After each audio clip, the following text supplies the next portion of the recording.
cuales están relacionadas con duelo. ¿Y por qué están relacionadas con duelo?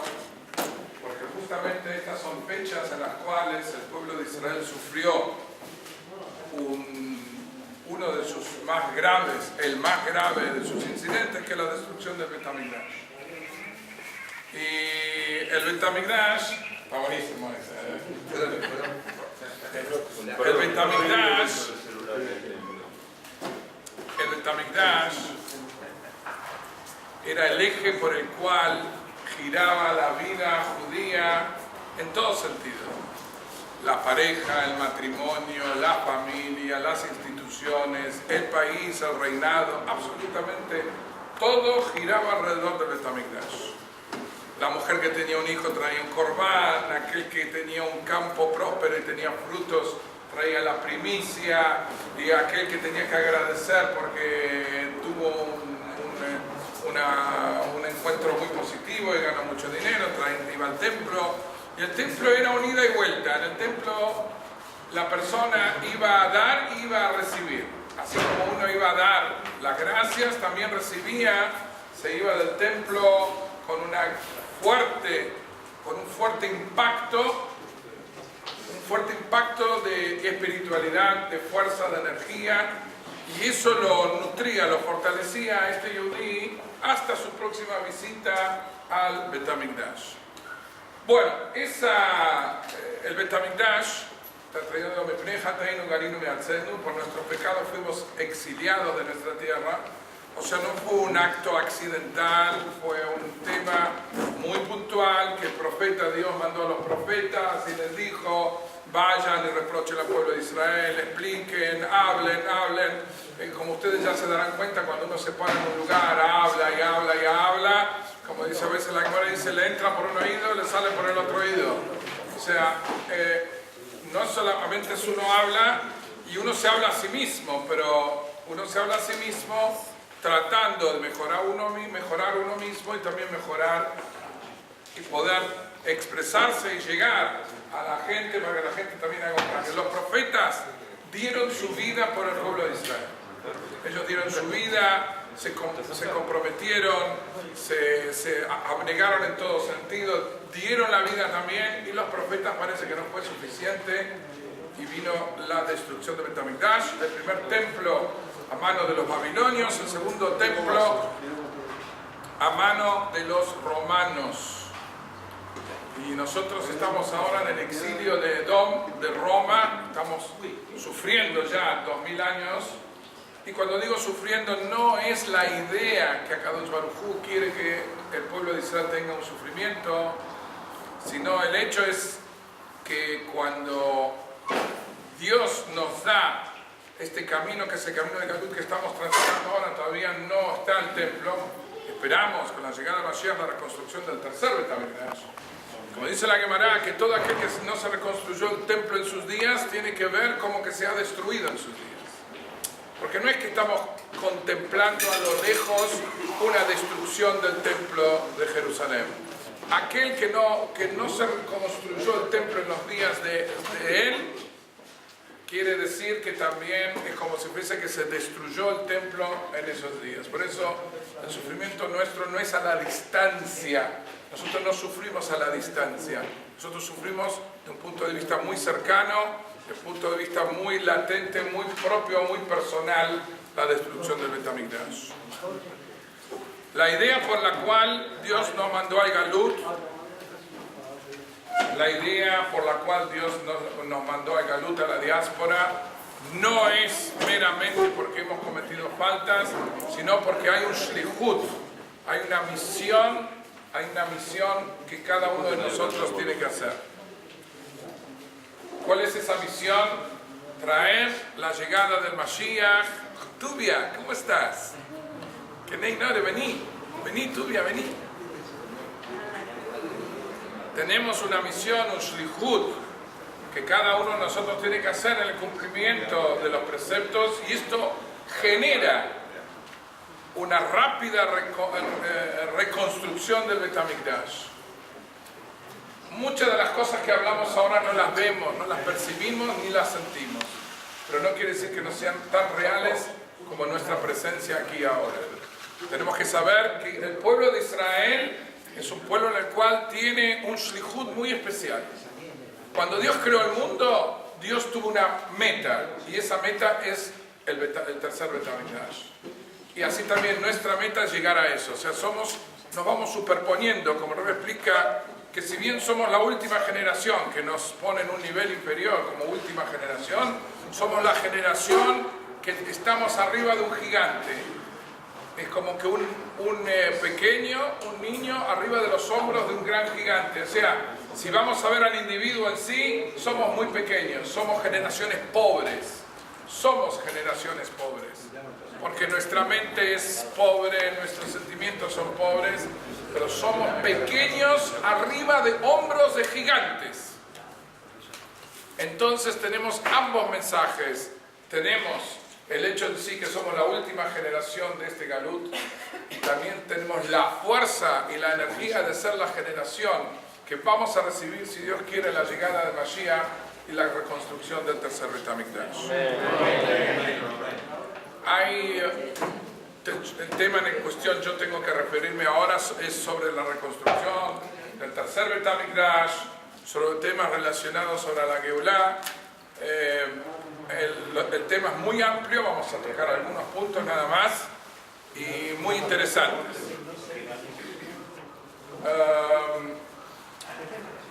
Hay varios puntos de vista como ver. Nosotros tenemos dos Beit HaMikdash que fueron construidos y fueron destruidos, como acabamos de explicar. Tenemos también tres patriarcas, Abraham, Isaac y Jacob. Tenemos tres patriarcas en el cual sabemos que el primer Beit HaMikdash fue en mérito a Abraham Avinu, el segundo Beit HaMikdash en mérito a Isaac, y el tercer Beit HaMikdash es en mérito a Jacob. Vamos a ver una visión general. ¿Qué diferencia hay entre los primeros Beit HaMikdash, la época del Beit HaMikdash, nuestro estado actual y el estado futuro de la llegada del Mashiach?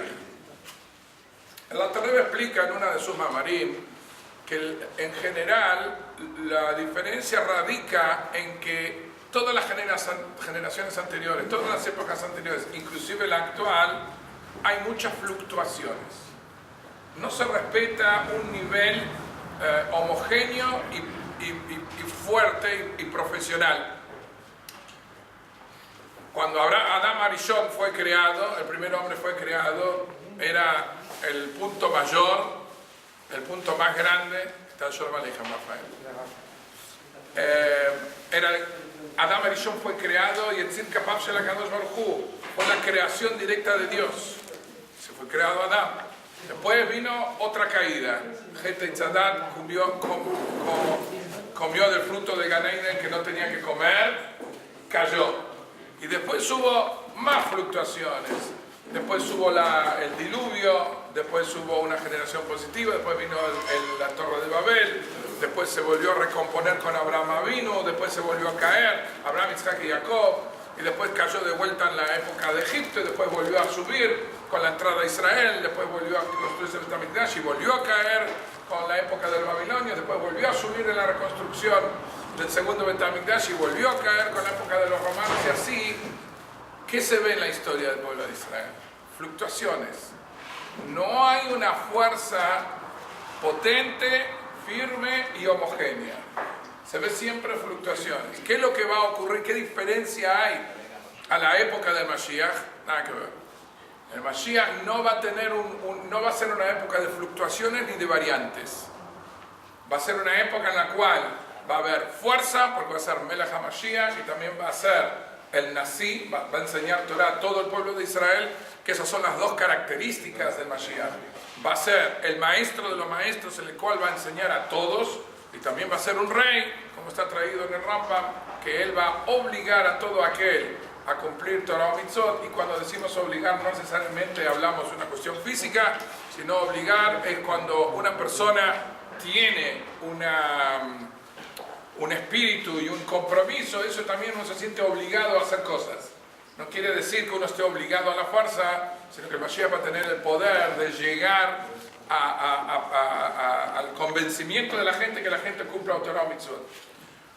Obviamente cuando llegue el Mashiach va a ser una revelación que nunca existió. Y esa es la diferencia que hay entre la época del Mashiach y las épocas anteriores. En las épocas anteriores vamos a ver los diferentes tipos de revelación de Dios. La primera revelación de Dios al pueblo de Israel en una forma fuerte, amplia, revelada, fue cuando el pueblo de Israel salió de Egipto y recibieron la Torá, que fue la gran revelación. Y ahí empezó el primer impacto hacia el pueblo de Israel. ¿Cuál fue el primer impacto hacia el pueblo de Israel? Dios lo asoció como su pueblo, los tomó como su pueblo y su nación y los sacó de una esclavitud y los sumó al compromiso que ellos tienen que ser servidores del Creador. De ahí en más el pueblo de Israel nunca más va a ser un esclavo de nadie. El Yehudí nunca es esclavo de nadie. El Yehudí puede ser empleado de alguien, puede estar sometido a alguien, pero el Yehudí, por su espíritu, por su forma que Dios lo convocó en el monte Sinai, y como lo sacó Dios de Egipto, y como Dios lo acercó a la Torá, al monte Sinai, y lo declaró, Banim Atem Hashem, ustedes son mis hijos, el pueblo de Israel nunca, jamás va a ser esclavo de nadie. Por eso el espíritu judío es muy altruista, es muy... capaz que no tiene para comer, pero es ese nivel de no es orgullo, la dignidad, gracias. La dignidad y la fuerza del Yehudí tiene algo que no se lo ve en ninguna otra nación. Porque el pueblo de Israel es el pueblo elegido por Akadosh Baruj Hu. Y esa fuerza es la revelación que Dios tuvo cuando nos sacó a los judíos de Egipto. Es la revelación que Dios tuvo en el monte Sinai. Y es la fuerza que entraron a Israel, conquistaron las 7 naciones y se construyó el primer Bet HaMikdash, que si miramos en un view, va todo en el mismo combo. ¿Por qué? Porque Dios dijo, los voy a sacar de Egipto, voy a entregarles la Torá, y van a entrar a la tierra de Israel, y eventualmente Moshe Rabbeinu tenía que entrar. Moshe Rabbeinu no entró, pero si Moshe Rabbeinu entraba, ya era la llegada del Mashiach en todo su esplendor. Porque, ¿qué es el Mashiach? Mashiach no es otra cosa que el estado de plenitud de la revelación de Hashem. Como no se dio el hecho de que Moshe Rabbeinu iba a entrar a la tierra de Israel, cambiaron el libreto decía Moshe Rabbeinu va a entrar o tendría que entrar, y por circunstancias que la Torá ya nos revela, Moshe Rabbeinu no entró a la tierra de Israel. Entonces obviamente el tercer Bet HaMikdash, o él sería en su caso él sería el primero, no se construyó a manos de Moshe. Si Moshe construía el Bet HaMikdash, no había destrucción del Bet HaMikdash. Si Moshe entraba a Israel y Moshe construía el Bet HaMikdash, como era originalmente el proyecto, plan I, no plan B. Después se fueron al plan B. Después los siempre tienen un plan B en el bolsillo, pero el plan A siempre era el original. El plan A de Adam Arishon era de que Adam Arishon no coma el fruto prohibido. Después vino un plan B. El plan A era que Moshe Rabbeinu entre a Israel. Moshe Rabbeinu construye el Bet HaMikdash. No se dio, empezó a jugar el plan B. Y así también, ese fue el primer eslabón, fue la primera revelación de Hashem. Pero toda revelación la cual no llegó a completar en todos los ámbitos, nos revela que la revelación no fue completa. Por eso, Abraham y Isaac, que tuvieron sus hijos que no fueron la Mitatosh Lema como Jacob, fueron hijos que uno era el hijo de Abraham, era Ismael, el hijo de Isaac era Isaac. Entonces es como que había una fuga. En Abraham vino estaba la fuga de Ismael, en Isaac vino estaba la fuga de Isaac. Entonces el primer Bet HaMikdash, el segundo Bet HaMikdash, que era en mérito a Abraham vino y a Isaac, que después podemos entrar en detalles, tuvieron esa falla que no pudo mantenerse en el tiempo. ¿Pero por qué no se pudo mantener en el tiempo? Porque justamente la revelación que daba lugar a ese templo era una revelación que no era completa y no abarcaba todos los ángulos y todos todo el desarrollo del mundo. ¿Qué va a pasar cuando llegue el Mashiach? Mashiach es en relación a Jacob Avinu. Jacob Avinu, mirad a Emet, la mirada de la verdad. La verdad que hoy, para encontrarla es muy difícil. Verdad es una de las cosas más difíciles que hay. Es lo más difícil que hay, es la verdad. Una persona amití, verdadera. Porque la palabra Emet, dice nuestro Jajamim, que está ahí, tiene 3 letras, Aleph, Mem, Tav, que es la primera letra del abecedario, la última letra del abecedario y la letra intermedia del abecedario. Emet, lo que nos da la pauta que Emet no hay cambios. Como yo me acuerdo cuando era chiquito, el Rabón Garten siempre decía, no existe estar un poco embarazada. O está embarazada o no está embarazada. No existe una persona un poquito embarazada. O sos un mentiroso, o sos leal, o no sos leal. No existe Emet. Un día soy Emet, un día soy sincero, real, otro día digo una mentira chiquita, otro día digo un poquito... No. O está embarazada o no está embarazada, nos decía. No existe un poquito embarazada. O está o no está. O es o no es. No existe una cosa que vos podés decir en la mitad, gris. No existe es o no es. ¿Cómo que no? Preguntale acá al abogado a ver cómo te... Bueno, pero eso es sheker. Por favor, Es sheker. Es sheker. ¿Cómo piensan? Él no. ¿Cómo piensan de Defendeme. No, él tiene que administrar el sheker que hay en la calle. El mundo es sheker, el mundo es mentira, el mundo es sheker. Él no representa el sheker, él tiene que manipular con el sheker. El mundo es mentira. La Terebe ya dice en el Tanie, el mundo es hoishech, es oilom sheker, es el mundo del revés. Pero lo que dicen en el libro es el mundo del revés, la canción de, ¿cómo se llama? María Elena Walsh. El mundo del revés lo copiaron de los Maimar Hazal, de los Jajamim. Porque la Terebe dice Befeirush que este mundo es el mundo del revés, donde la mentira es la que parece verdad y donde los clipes, la fuerza de la oscuridad es la que tiene fuerza. Es un mundo de sheker. Entonces hay gente que administra el sheker. Pero el emes, la verdad, es lo más difícil de encontrar.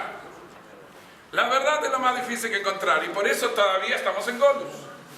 Si la verdad estaría en todos lados, no estaríamos en Golus. Si todos diríamos la verdad y todos seríamos leales a lo que hacemos y lo que sentimos y todos seríamos transparentes, Moshiach ya hubiese llegado hace un montón. Entonces no seríamos humanos. El emes es algo que no tiene cambio. El emes no... así, ¿o no? ¿O no? El emes es algo que no se cambia. Es así, claro. Bueno, ya generamos un debate acá, me parece. No, Ahí vos te debate, metés no, en disculpame. te metés Está en cada fuera del problema. juego, son juegos. No, están todos en el sheker. Ah, sí. En el mundo del sheker. Vas a ver mañana lo que vas a tener. Mañana vas a ver lo que vas a tener. Broje Batzloje voy a hacer. Sí, vas a ver lo que vas a tener. Bueno, entonces el tercer Betamigdash está relacionado con Jacob. El tercer Betamigdash está relacionado con Jacob. Y Jacob es mirad a Emet. Jacob es la mirada de la verdad. Entonces, por eso el tercer Betamigdash va a ser un Betamigdash que va a existir siempre. ¿Por qué? Porque en el tercer Betamigdash se va a revelar toda la fuerza creadora de Dios, va a estar hasta los últimos detalles de la creación. O sea, la creación en sí, que es materia, va a poder absorber y entender la fuerza creadora, cosa que hoy no existe. Se van a dar todas las cosas, se van a dar, por un lado, hasta ahora, los primeros pasos eran, cuando Dios entregó la Torá, dijo, antes que se entregue la Torá, Shomaim, Shomaim, Lashem, Be'aretz Natan Libnei Adam. Los cielos son de Dios, la tierra es de los hombres, cada uno en lo suyo, cada uno que no se mezcle con el otro, y se acabó. Cuando Dios entregó la Torá, dijo no, se acabó el bloqueo, no hay más bloqueo. A Shomaim, el Shomaim, todas las cosas espirituales van a tener participación en las cosas materiales, Y la materia se va a tener que purificar y se va a tener que transformar para ser un buen receptor de algo espiritual. O sea, va a haber un cambio doble. Tanto lo de arriba va a tener que bajar hacia la materia y tanto lo de abajo va a tener que ser un receptor. Y cuando el comienzo de que baje la parte espiritual a la materia la hizo Dios. Dios ya hizo su parte, entregó la Torá, se reveló, etcétera, etcétera. Nuestra participación es la que toma más tiempo. La perfección del mundo hacia ser un receptor y que se puedan conjugar ambas cosas, que la revelación de Dios entre en la materia y la materia sea un buen receptor de Dios, esa es la culminación en la llegada del Mashiach y ese es el tercer Bet HaMikdash. Lo nuestro va lento. Cada generación avanza un punto más. Nuestra generación está avanzando, por eso cuando sumamos mitzvot, cuando todos nosotros venimos acá, decimos una brajá, hacemos lejaim con lo que hay, con lo que había, va. El doctor también hizo. Lejaim. Me obligaron. Está obligado. Moshiach también te va a obligar a hacer lejaim. Dios no permite. No. No vamos contra su voluntad, doctor. Cuando cada uno de nuestra generación va avanzando y se suma, como dijimos, somos una generación de chiquititos arriba de hombros de gigantes. Somos chiquitos porque nuestro entendimiento, nuestra capacidad no llega ni a los talones de las generaciones anteriores. Las generaciones anteriores tenían una visión más profunda, una inteligencia más grande, un conocimiento, pero era otra época y nosotros, Dios hace las épocas de acuerdo a la capacidad. A nosotros nos pide cositas chiquitas que a nuestros ojos son cosas insalvables, pruebas muy grandes. Antes le ibas a decir a una persona que tenés que comer kosher, no comas treif, se te va a reír. Comer treif, ¿a quién se le ocurre comer treif? Se va a reír, va a decir, ¿a quién se le ocurre no comer kosher? A nadie se le ocurre no comer kosher. ¿Por qué? Porque ellos estaban en otro nivel. Para ellos las pruebas entre Dios y el hombre pasaban por otras cosas. Pasaban por otras pruebas. Hoy en día le tenés que decir cuál es la prueba de un yudí difícil, porque cuesta, porque no hay kosher en todos lugares y porque uno no tuvo la educación que quería tener, etcétera, etcétera. Comer kosher es una prueba, o porque sale más caro, o porque no lo tiene a la mano, o porque está en un círculo de amigos y de vecinos que le cuesta también apegarse a lo que es kosher, pero para nosotros cumplir kosher es como una prueba muy difícil, cosa que para otras generaciones era una risa. ¿A quién se le hubiese ocurrido no comer kosher? Se te reían en la cara. O sea, ¿cómo no vamos a comer kosher? No existía. Cada generación tiene... ¿A cuánto estaba el kilo de carne? No comían carne directamente. Ah, no comían carne. No comían carne directamente. En Europa comían carne Shabbos. Nada más. No había carne mitad de la semana. En ningún lugar había carne mitad de la semana. Comían kartofkes con no sé qué. Papas con lo que había. No había otra cosa. Llegando al tercer Bet HaMikdash, tampoco tenían carne. va a ser un Bet HaMikdash Leolam Voed. Por eso el tercer Bet HaMikdash, ya generamos polémica de vuelta. Por eso el tercer Bet HaMikdash es un Bet HaMikdash Nitzchi. ¿Qué es Nitzchi? ¿Qué es Netzach? Nitzchi. Eterno. El tercer Bet HaMikdash es un Bet HaMikdash eterno. Y el tercer Bet HaMikdash no es una fase más, un escalón más. El tercer Bet HaMikdash, la llegada del Mashiach, es la meta por la cual Dios creó el mundo. Es la meta por la cual el pueblo de Israel está acá en este mundo para cumplir Torah y Mitzvot. Esa es la meta. Muchas de las cosas que hablamos no las entendemos quizá o no podemos captarlas, pero esa es la realidad que cada uno vive, esa es la realidad que tenemos que sentir. El Rabbi dice que hablar sobre el tema de Moshiach no es solo adquirir conocimientos, es empezar a vivir en esa realidad. Es una realidad completamente diferente a la realidad que nosotros conocemos. Lejaim, lejaim.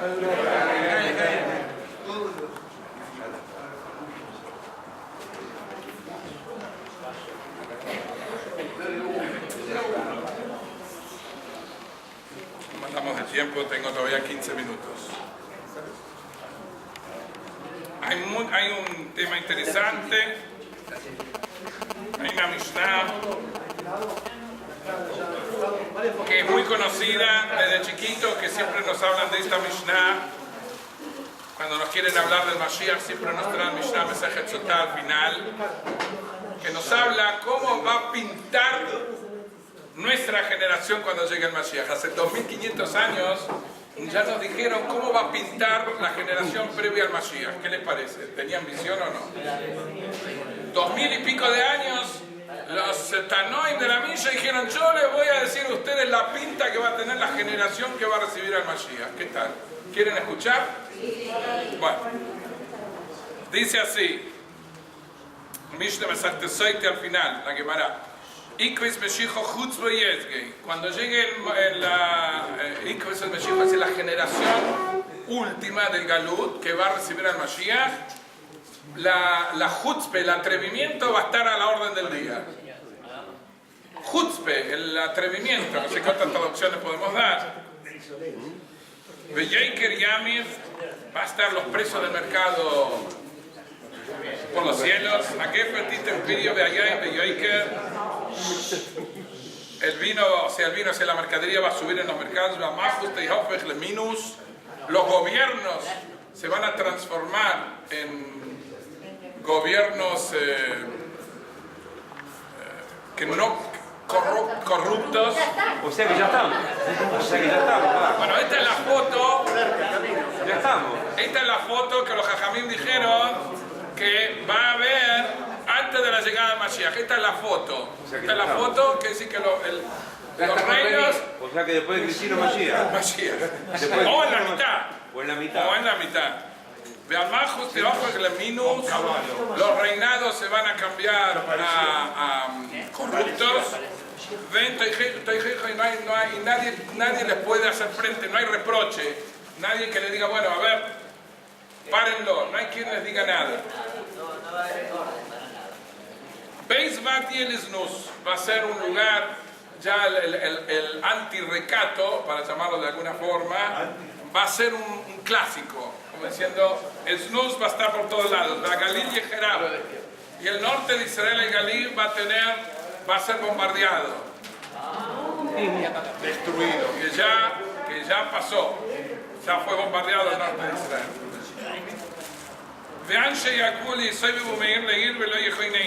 La gente que vive va a ir de un lugar a otro, que vive en la frontera, y no van a tener dónde acampar. La gente que vivía en Kiryat Shmona se va para acá, las otras se van para allá. Eso también ya lo vivimos. Veoemes tehei nederes, y la verdad va a desaparecer. Neorim pneizkeinim yalvinu, los jóvenes a los ancianos van a hacer pasar vergüenza.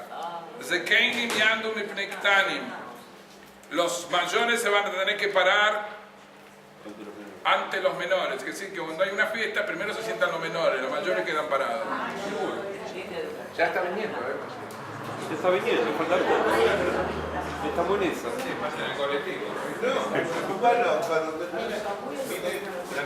Ven menabel ov y paz como veimo calo bajamoiso. Tanto la hija va a estar en lugar de la madre y la nuera en lugar de su suegra. Y el hijo va a avergonzar al padre. No va a avergonzar, va así.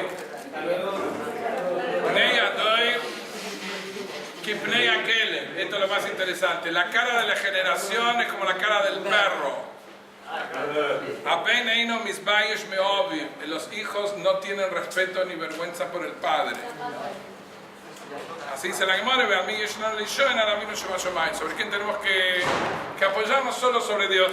Bueno, así está escrito la Gemara. Vemos, no hace falta poner énfasis, aplicado todo lo que acabamos de leer a una realidad muy real que es la vida nuestra. O sea que podemos decir realmente que el mercado se disparó, que el Galil se enfrentó, que los jóvenes no respetan a los mayores, que las hijas no respetan a las madres, que los hijos no respetan a los padres, que la generación, que los reyes, los gobiernos son corruptos, etcétera, etcétera. Vamos ahora a analizar un poco esto. Vamos a analizar un poco esto. Dice así. Dice Rebbe Rashab, Yodua Shelifne Alois HaShachar Misgaber HaCheshech BeYoser. Dice Rebbe Rashab, es sabido que antes del amanecer se fortalece la oscuridad más todavía. O sea, antes del amanecer es lo más oscuro de la noche. Zeu Shomru Razal, She'akreso Beshicho Chutzpe Yazgi. Por eso dicen a los Jajomim que la Chutzpe va a estar muy fuerte antes que llegue el Mashiach. Van a ser gente que no va a tener respeto. Eso va a ser, se va a oscurecer más antes que llegue el Mashiach, pero cuando llegue el Mashiach va a ser todo luz. Y el Rebbe traduce esto de una forma positiva. Podemos encarar la chutzpe, como dijimos chutzpe, insolencia. Podemos hablar de chutzpe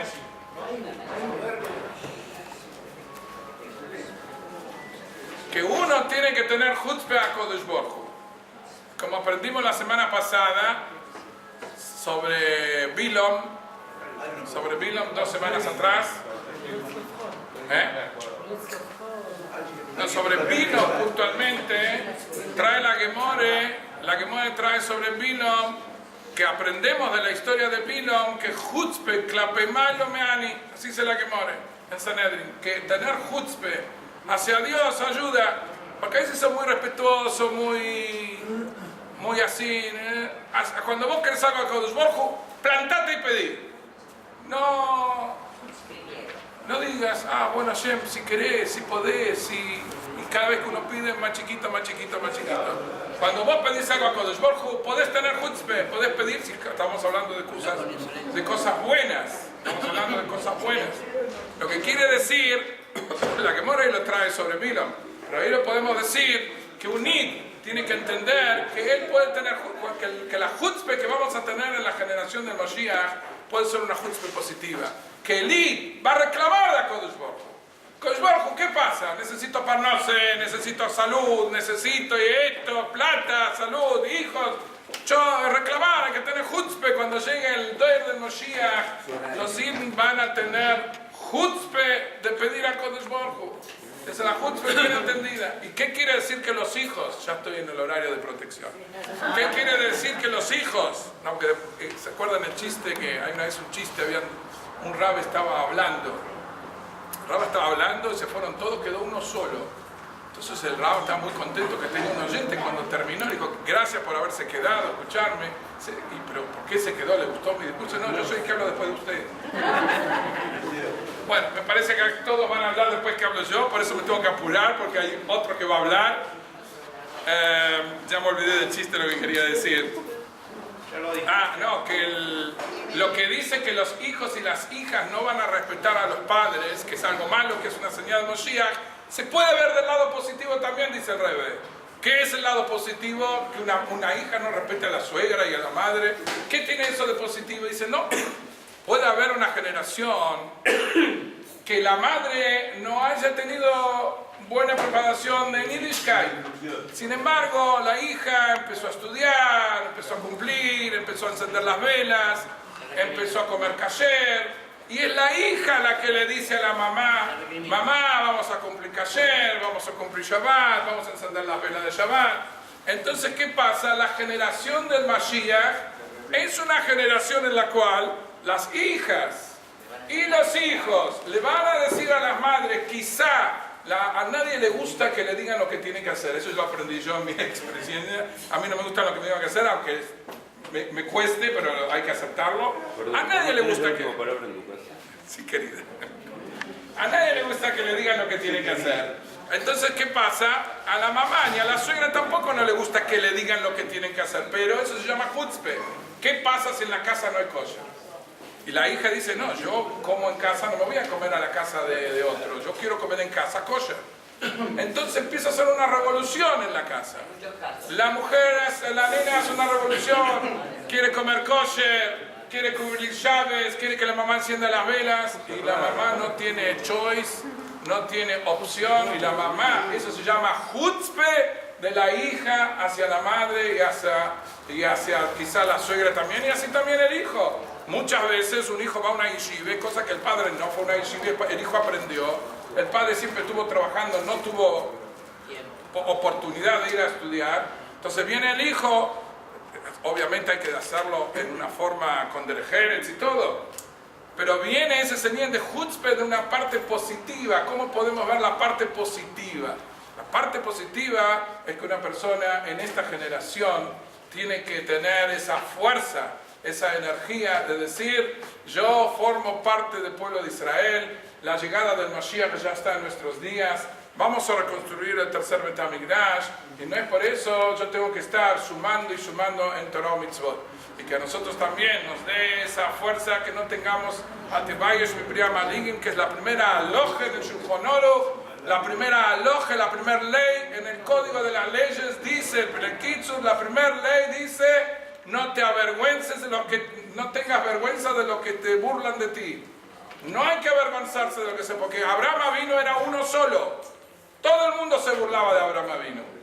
Abraham Avinu era uno, todos eran idólatras. Todos idólatras. Imagínense, un Id vive, no sé, en Salta, ahora hay Id, pero en algún lugar donde no hay Id. No sé. Uno vive solo en un lugar. Un Id, solo en un lugar, va con los tzitzis y pone tefilin y hace davener. Le dice, este Michiganer. Todo el mundo se burla de él, todo el mundo no come carne donde comen todos, no va a la fiesta donde van todos. Lo primero que a uno, quizá, el ser humano es un hombre que vive en sociedad, no puede vivir solo. Los humanos vivimos, como dicen los antropólogos, en manadas. Vivimos en manadas, vivimos en grupos, no podemos vivir solos. Como vivimos en grupos, un yehudí que cumple Torah Mitzvot se ve acosado del entorno que no cumple Torah Mitzvot, y no hablo de goyim, afilo de Yehudim que están cerca de él y que no cumplen Torah Mitzvot. La primera alajá del Shulchan Aruch es al tebayesh mipnei hamaligim, no tenés que tener vergüenza de los que se burlan de vos. Y yo creo que esta es una de las gran mailes de esta generación. Esta generación es la más dura que hay. Es la más dura, que no le tiene vergüenza y no le tiene miedo y no se achica por nada. Y eso es lo que Moshe Rabbeinu, cuando Moshe Rabbeinu, a Kodesh Baruch Hu acá en la parsha habla de que Moshe Rabbeinu ya iba a fallecer y Hashem le mostró todo Eretz Israel, y dicen los Fonim que donde Moshe Rabbeinu vio, le puso el Havir de Kedushe, le puso el aire, la atmósfera de santidad, porque a Kodesh Baruch Hu le mostró todo Eretz Israel, toda la historia, todo lo que iba a pasar, y todo pasa alrededor de Moshe Rabbeinu. Moshe Rabbeinu lo que vio, lo invistió de santidad. ¿Se imaginan si Moshe Rabbeinu hubiese entrado a la tierra de Israel?